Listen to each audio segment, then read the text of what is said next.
Hello, I am Yolanda Benito and I'm the Director of the Department of Environmental Sciences at the CIEMAT and the person in charge of the Energy and Climate Change module.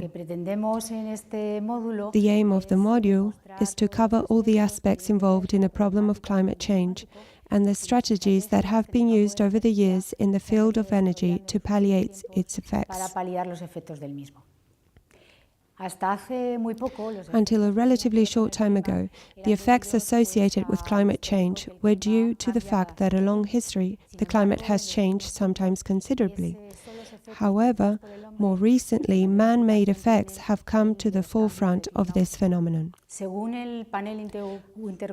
According to the Intergovernmental Panel for Climate Change of the United Nations, the IPCC, climate change is defined as the effects produced by human activities, purposefully or not, that affect the gases present in the atmosphere and affect climate change beyond the level traditionally attributed to natural variations.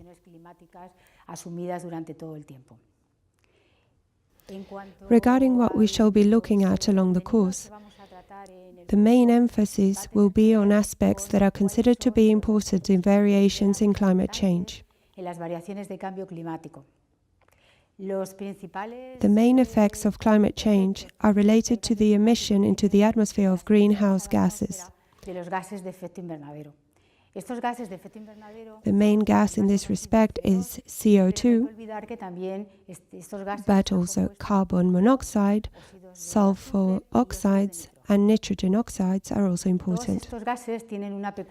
All these gases have the peculiarity of being very persistent in the atmosphere and of being able to capture and store the radiation emitted by the sun, thereby generating what we call the greenhouse effect. These gases mainly come from the sources of the production and the use of energy,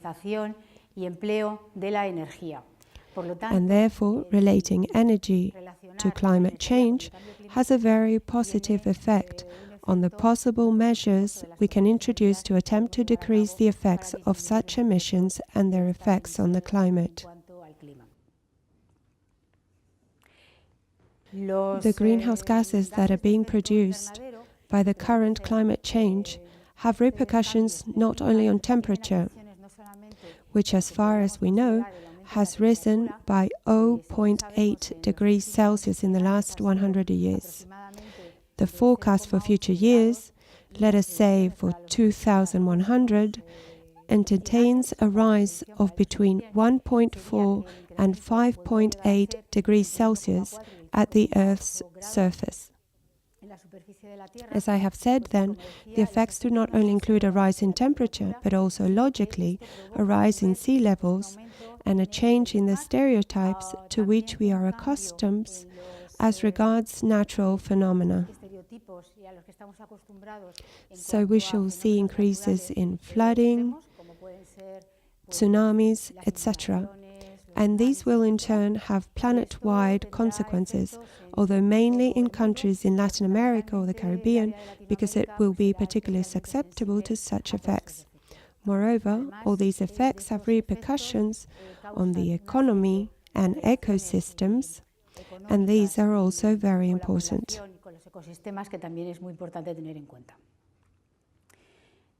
Having seen that energy is one of the most important agents responsible for greenhouse effects, it has been calculated that it accounts for approximately 80% of them, and we therefore need to see what measures we can take to palliate the situation.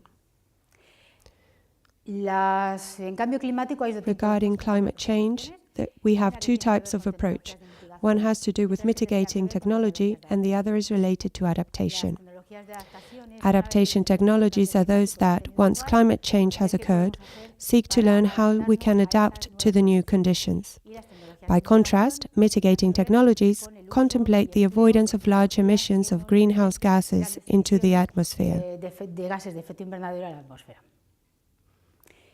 Along the course, we shall look at both approaches. When speaking about adaptation technologies, we are referring to how vulnerable an ecosystem is to climate change, and in this sense we shall look at several criteria underlining the capacity to adapt to the new conditions.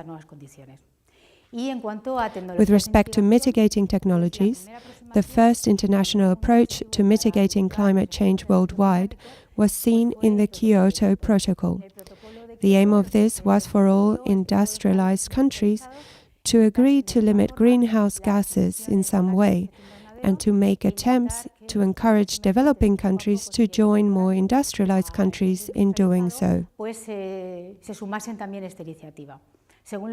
According to the latest data, in the first half of the present century, gas emissions from the emerging economies of China, India, and Brazil will surpass those of all the other industrialized countries.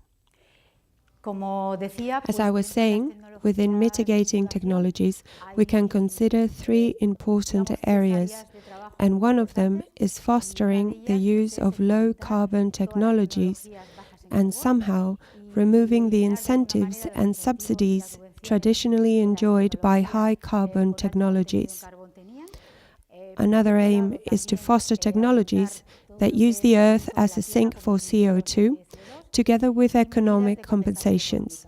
In this regard, we shall have to consider the mechanisms of clean development of CO2 emissions trading.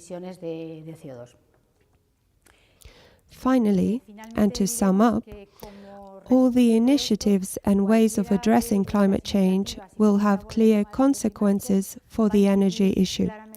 In the various scenarios explored in recent years, the conclusion has been reached that 80–90% of such reduction will have to come from the energy sector.